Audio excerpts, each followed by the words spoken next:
तो नया टॉपिक क्या है? दिक कोसाइन। क्या? दिक कोसाइन बोल दो चाहे दिक कोजिया बोल दो, एक ही बात है।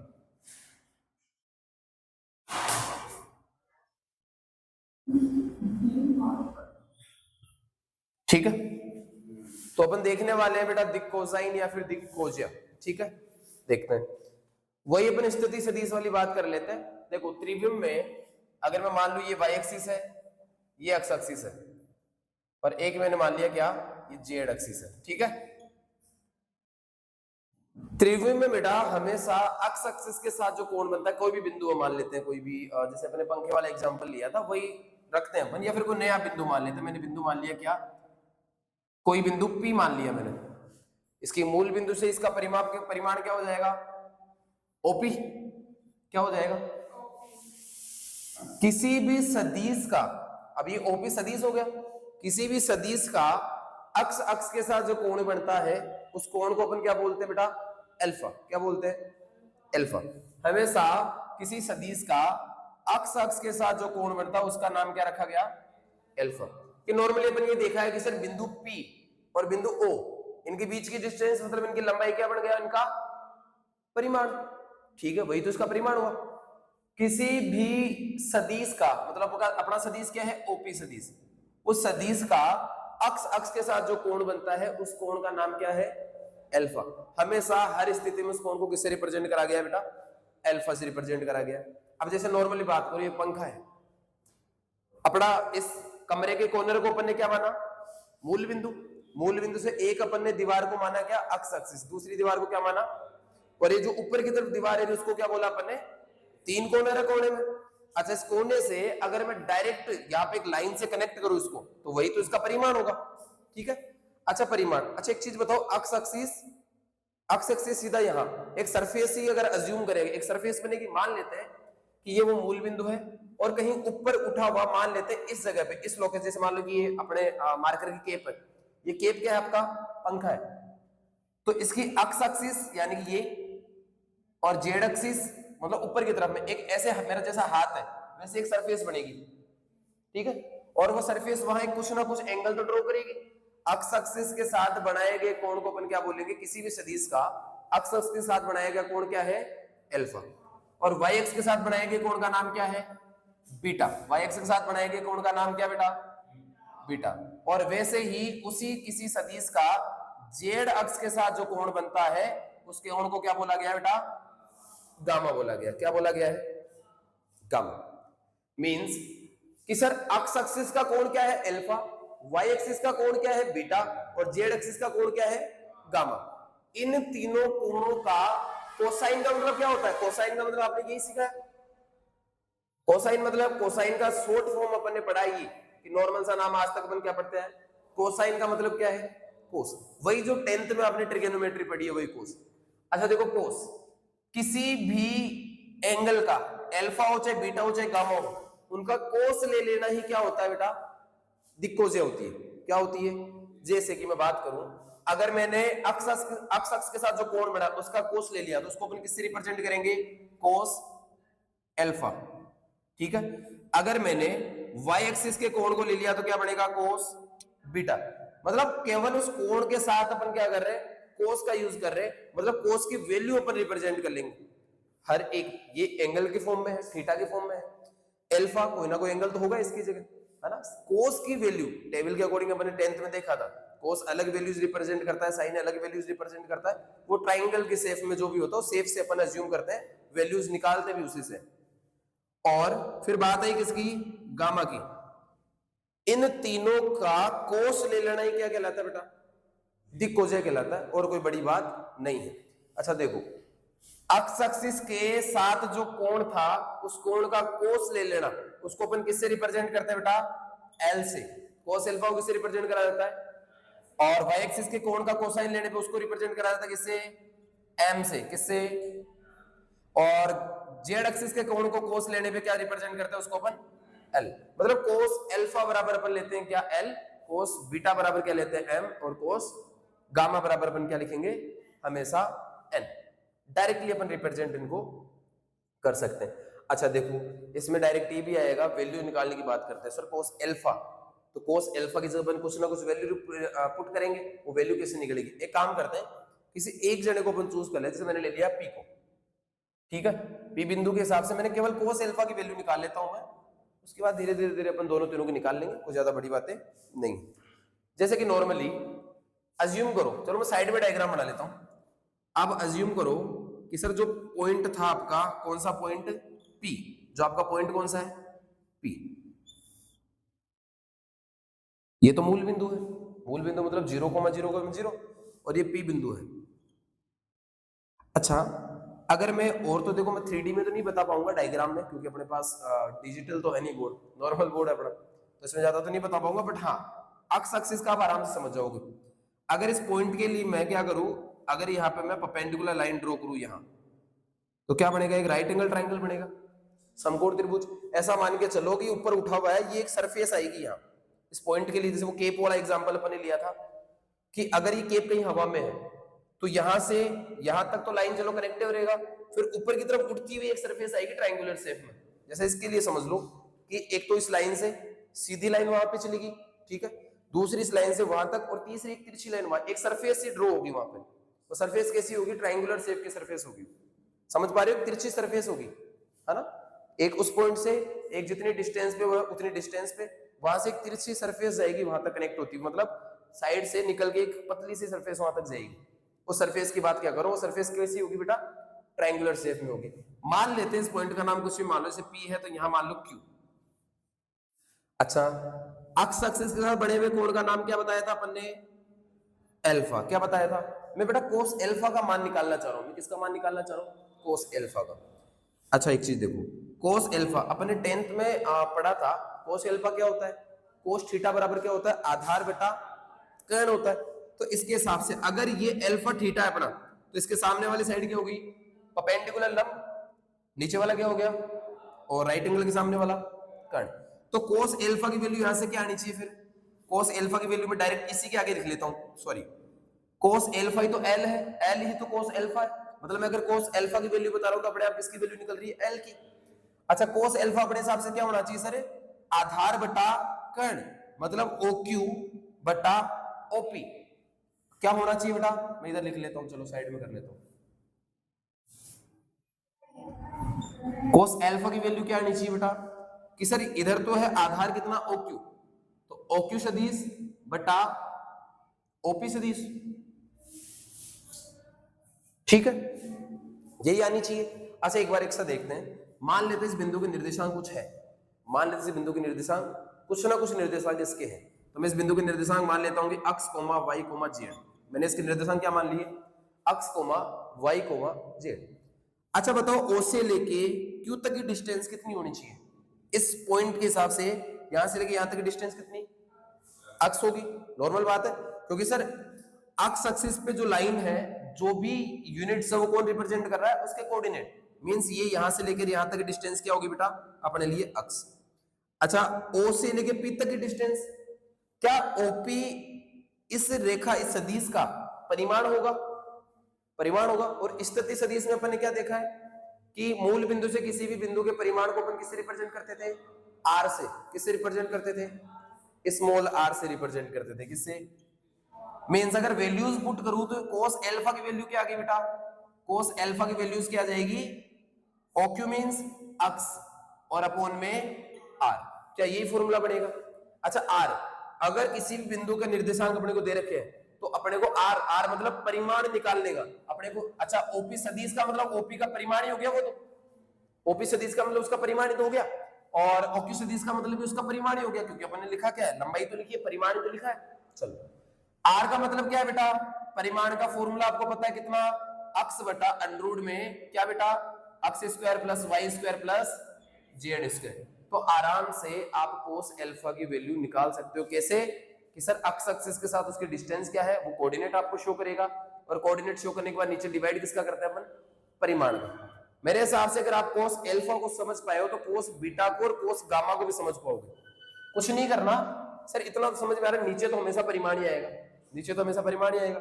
अक्स के साथ वो कितनी डिस्टेंस बना रहा है? अक्स, y के साथ दूसरा कोऑर्डिनेट क्या है y, तो वहां पे y डिस्टेंस होगी, और z अक्ष के साथ क्या बनाएगा, तो यानी कि मैं डायरेक्टली इसी से ओवरव्यू लेके चलूं अगर, तो कोस बीटा क्या आना चाहिए बेटा, कोस बीटा आपका आना चाहिए y upon x square plus y square plus z square, right. या फिर इसके बेसिस पे देखें तो कोस बीटा क्या आएगा, y अपॉन आर, क्या आएगा, मैं ये भी लिख सकता हूं कोस बीटा की वैल्यू क्या आएगी, y अपॉन, चलो उसकी कोई ज्यादा खास जरूरत नहीं है। अच्छा कोस गामा की वैल्यू क्या आएगी बेटा, z अपॉन परिमाण जो भी x square plus y square plus z square. ये directly upon cos alpha, cos beta और कोस गामा की वैल्यू निकाल सकते हैं। कभी भी मान लो कोई कोऑर्डिनेट अपने को दे दिया गया कि एक ओपी सदिश है, इसके कोऑर्डिनेट मैंने दे दिए 2, 3 और 4, मान लो क्या मैंने दे दिया 2 दे दिया, 3 दे दिया और 4 दे दिया, उसके बेसिस पे अपन क्या कर सकते हैं, केवल वैल्यूज पुट करेंगे, नीचे परिमाण निकाल करके क्या कर सकते हैं अपन, कोस एल्फा, कोस बीटा और कोस गामा की वैल्यू इजीली बता सकते हैं। अच्छा देखो 3 चीज अपने को मिली, एक तो मिला अपने को कोस एल्फा की वैल्यू, एक मिली कोस बीटा की वैल्यू और एक मिल रही है बेटा कोस गामा की वैल्यू। इन तीनों वैल्यूज को अपन ऐड करके इनका स्क्वायर करके अगर सम करेंगे तो एक रिलेशन निकलेगा इनमें। क्या रिलेशन है देखो, कि अगर मैं बेटा कोस एल्फा का स्क्वायर करूं प्लस करूं कोस बीटा का स्क्वायर करूं, इसको भी प्लस कर दूं, और कोस गामा का स्क्वायर करूं, इसको भी क्या कर दूं, प्लस कर दूं, तो तीनों का क्या रिजल्ट मिलेगा अपने को, करके देखें एक बार, करके देखें। कोस एल्फा की जगह कोस एल्फा की वैल्यू जो कि क्या है, एक्स अपॉन रूट में x square plus y square plus z square, ऊपर स्क्वायर चल रहा है, लो भाई स्क्वायर कर दिया मैंने। अच्छा आगे देखो यहाँ क्या चल रहा है, कोस बीटा, बीटा की जगह क्या आएगा सर, वाई अपॉन रूट में x square plus y square plus z square, ये आएगा, ऊपर स्क्वायर चल रहा है, लो स्क्वायर अपन ने कंटिन्यू रखा है। अच्छा फिर आएगा जेड अपॉन रूट में x square plus y square plus z square, और स्क्वायर चल ही रहा है। जब स्क्वायर ओपन करेंगे तो क्या मिलेगा आपको, दोनों पे होगा, मुझे पता न्यूमरेटर डिनोमिनेटर दोनों पे स्क्वायर होता है, तो एक्स स्क्वायर अपॉन, जब मैं डिनोमिनेटर का स्क्वायर करूंगा तो रूट हट जाएगा क्या, तो क्या मिलेगा, x square plus y square plus z square plus y की जगह क्या हो जाएगा वाई स्क्वायर, और नीचे क्या आएगा x square plus y square plus, और सेम इधर भी क्या होने वाला है, जेड का तो स्क्वायर हो जाएगा, नीचे क्या आ जाएगा x square plus y square plus z square, यही तो होगा।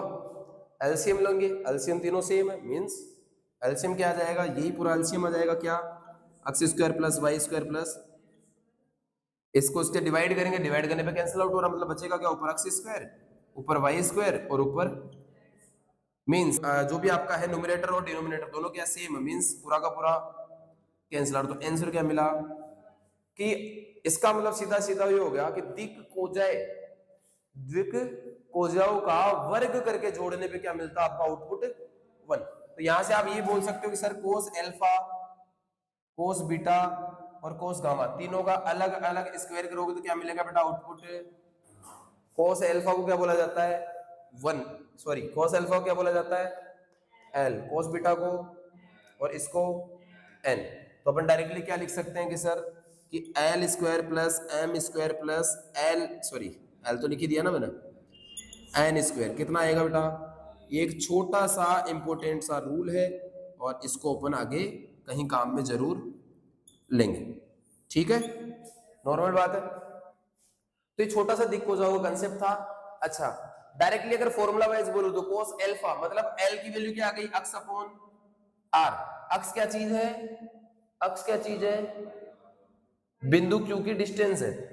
अच्छा ये क्या है y बटा R, ये क्या हो जाएगा z बटा R, नॉर्मल सी बात है, आप आराम से इन चीजों को बता सकते हो, नॉर्मल बात है। चलो इतनी बात तो काफी है। इसके बाद छोटा सा टॉपिक है हल्का सा, कौन सा टॉपिक है बेटा, द्विक अनुपात। क्या है द्विक अनुपात, क्या होते हैं द्विक अनुपात। अच्छा देखो अपन ने 2 दिन पहले या शायद कल की क्लास में देखी थी अपन, क्या देखा था कल कि सदिश के सदिश और अदिश घटक देखे थे, याद है। जैसे इसमें मैंने ये बिंदु मान रखा है बिंदु P, और O से बिंदु P का परिमाण क्या होता है, OP सदिश मतलब R। अच्छा बताओ एक चीज बताओ, ये ओपी सदिश क्या है, यहां से देख के बताओ ओपी सदिश क्या है, बताओ। X i cap plus y j cap कल ही देखा था, और जेड के केप, ये होता है ओपी सदिश। अच्छा बताओ इसके अदिश घटक क्या है, सदिश घटक क्या है, ओपी के अदिश घटक और सदिश घटक। अदिश घटक क्या है बेटा,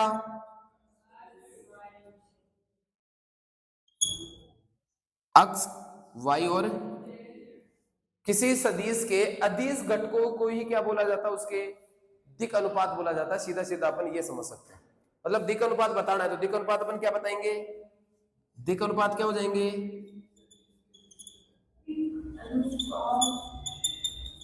देखो जैसे परिमाण को आर से रिप्रेजेंट करा जाता है ना, वैसे दिक् अनुपातों को किससे रिप्रेजेंट करा जाता है, ए बी और सी से। तो आपका दिक् अनुपात ए क्या हो जाएगा, पहला अदिश घटक क्या है अक्स, बी क्या हो जाएगा वाई, सी क्या हो जाएगा। दिक् अनुपातों किससे रिप्रेजेंट करा जाता है, ए बी सी से, ध्यान रखना है किससे रिप्रेजेंट करा जाता है। तो अपन कुछ नहीं है, अदिश घटकों को उनके बराबर कर देंगे, बात खत्म। तो ये छोटा सा टॉपिक था किसका, दिक् अनुपात का, ठीक है। अच्छा दिक् अनुपात दिक् कोसाइन काफी है मेरे हिसाब से, अपने मोटा मोटा एक बार रिवाइज कर लेते, क्या देखा एक बार रिवाइज कर लेते नॉर्मल सा। दिक् कोसाइन या फिर दिक् कोसाइन एक ही बात है। क्या किया अपन ने, किसी बिंदु के लिए या फिर कोई भी वस्तु मान लो उसके लिए अपन ने एक स्थिति सदिश बनाया, और उस सदिश ओपी के लिए अपन ने देखा कि अक्ष अक्ष का जो कोण बनेगा उसको अपन बोलेंगे क्या, अल्फा। वाई एक्सिस के साथ जो कोण बनता है उसको बोला जाता है बीटा, और जेड एक्सिस के साथ जो कोण बनता है उसको क्या बोला जाता है, गामा। ये कोण बोले जाते हैं। इन तीनों कोणों का जो अक्ष एक्सिस वाई एक्सिस और जेड एक्सिस के साथ बनते हैं उनका कोसाइन ले लेना, मतलब उनका कोस ले लेना, ही क्या कहलाता है, दिक् कोसाइन कहलाती है, और कोई बड़ी चीज उसमें नहीं है।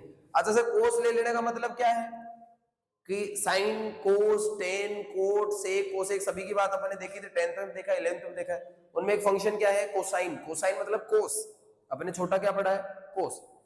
तो कोस ले लेना, मतलब कोस के अकॉर्डिंग ही फिर उसकी वैल्यू रिप्रेजेंट करी जाएगी। कोस के अकॉर्डिंग वैल्यू का मतलब, कोस कैसे बिहेव करता है बेटा, आधार बटा कर्ण के तरीके से, तो उनकी वैल्यूज भी आधार बटा कर्ण के हिसाब से ही फिर रिप्रेजेंट करी जाएगी, ठीक है।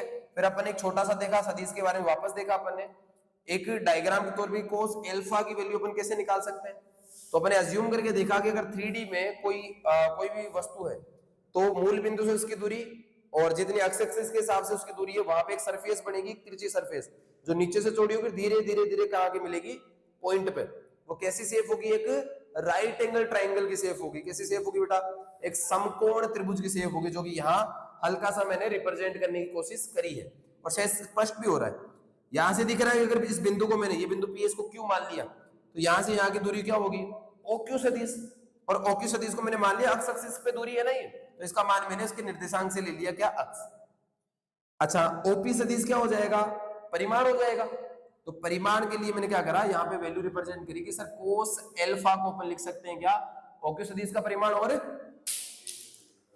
हाँ चलो फिर बात किसकी आई, कोस अल्फा की बात हुई। कोस अल्फा के लिए अपन ने फिर क्या करा, परिमाण का सूत्र तो अपने को पहले से पता है, तो अपन ने क्या कर लिया, परिमाण निकाल करके देख लिया। क्या कर लिया, चलो परिमाण का फॉर्मूला अपन ने कल ही देख लिया था, क्या, x square plus y square plus z square, वो भी किसमें, रूट में। फिर इसी के बेसिस पे, इसी फंडे के हिसाब से अपन ने क्या करा, कोस बीटा और कोस गामा दोनों की वैल्यू निकाल ली। फिर अपन ने एक चीज ट्राई करी कि सर अगर कोस अल्फा, कोस बीटा और कोस गामा तीनों का अलग अलग स्क्वायर करके अगर इनको प्लस किया जाता तो आउटपुट क्या मिला अपने को, तो आउटपुट अपने को मिला क्या, 1। क्या मिला बेटा, 1। अब देखो इसका मतलब सर कोस अल्फा का स्क्वायर, कोस अल्फा को अपन बोलते हैं l, कोस बीटा को अपन बोलते हैं क्या, m, और कोस गामा को क्या बोलते हैं अपन, n। तो इसका मतलब सर अगर l का स्क्वायर m का स्क्वायर प्लस n का स्क्वायर करूंगा तो क्या मिलना चाहिए अपने को मिलना चाहिए बेटा क्या, 1 मिलना चाहिए। ये छोटे से क्वेश्चन अपन ने करे हैं, देखते हैं आगे। अगला टॉपिक क्या देखना है, अगला टॉपिक क्या, दो बिंदुओं को मिलाने वाला सदिश। ये काम का टॉपिक है, देखना है इसको। दो बिंदुओं को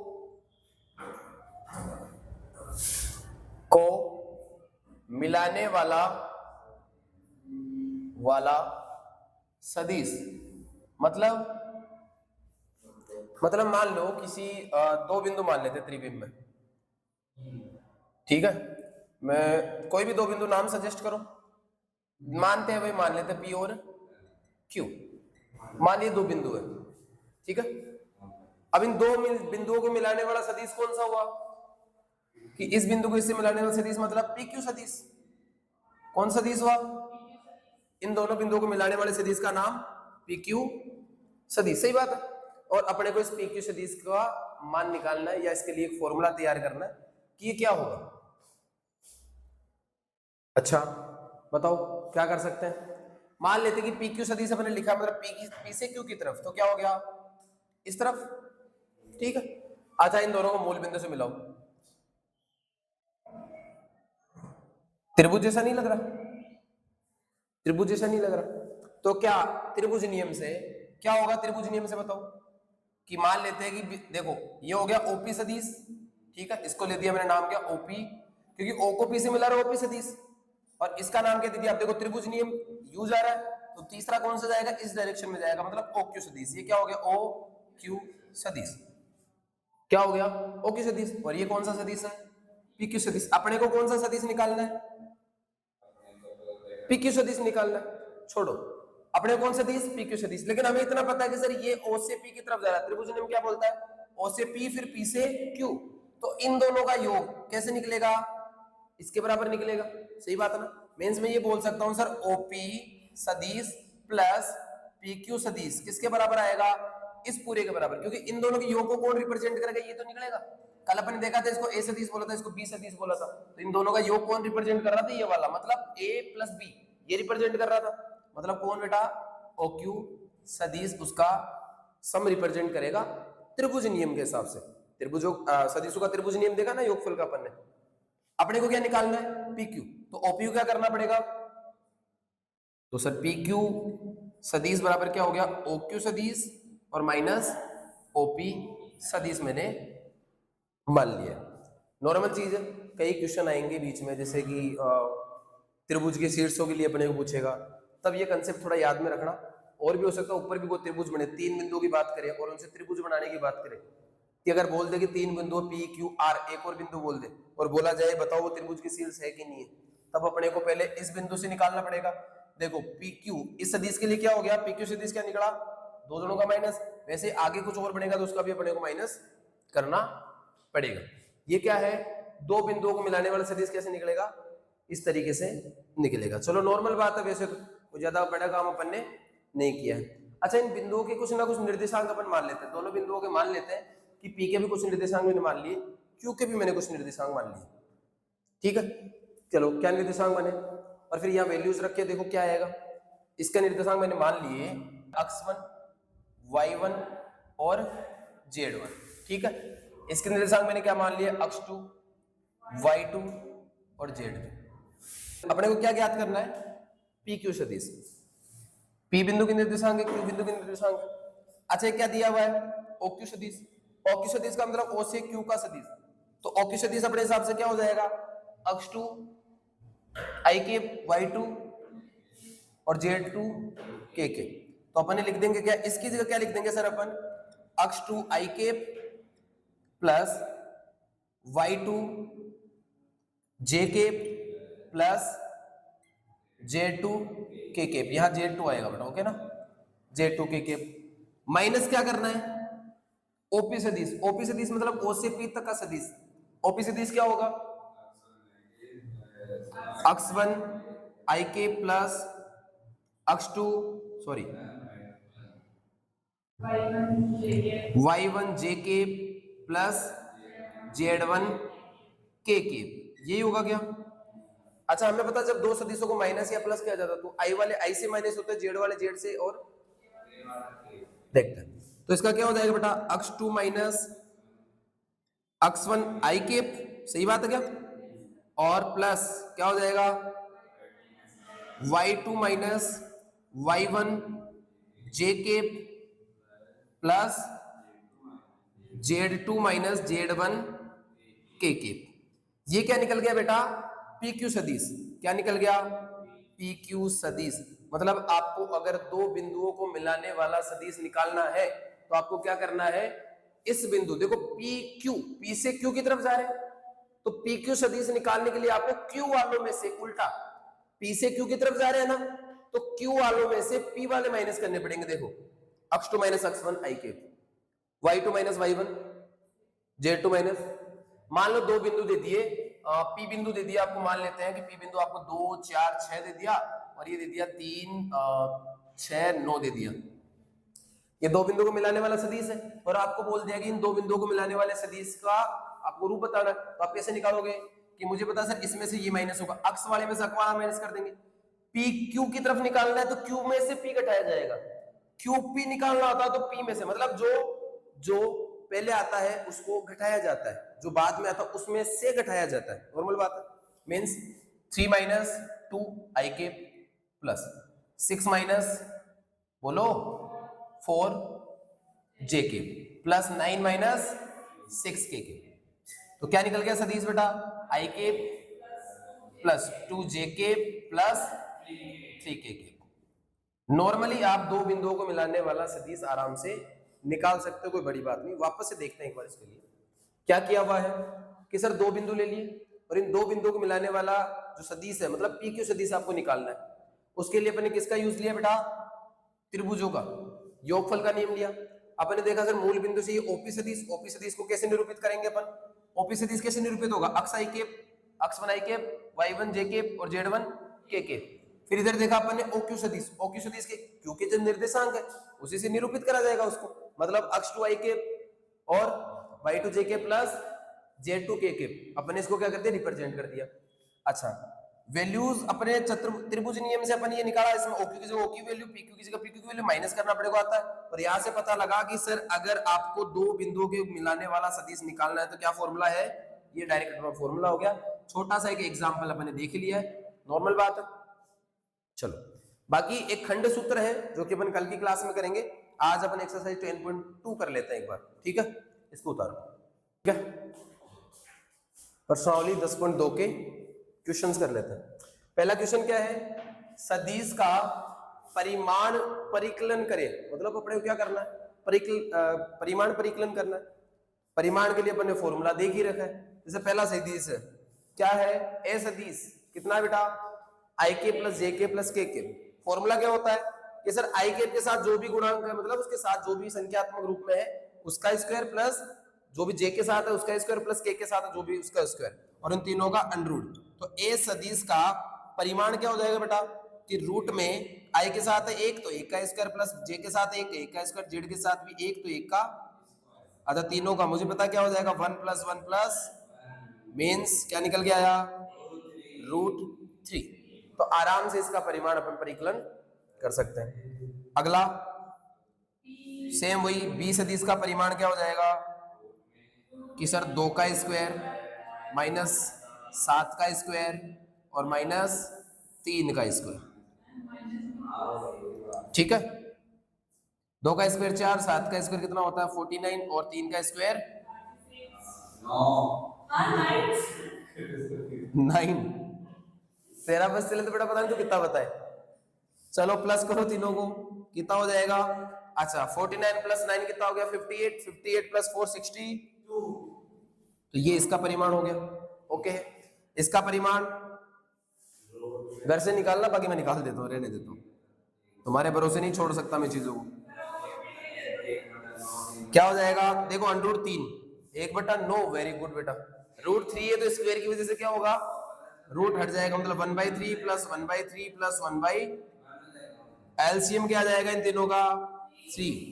अच्छा स्क्वायर करने पे रूट हटा है तो कहीं है ना, क्या हो जाएगा 1 प्लस 1 प्लस 1 मीन्स 3/3, 3/3 मीन्स 1, और √1 क्या होता है 1 होता है।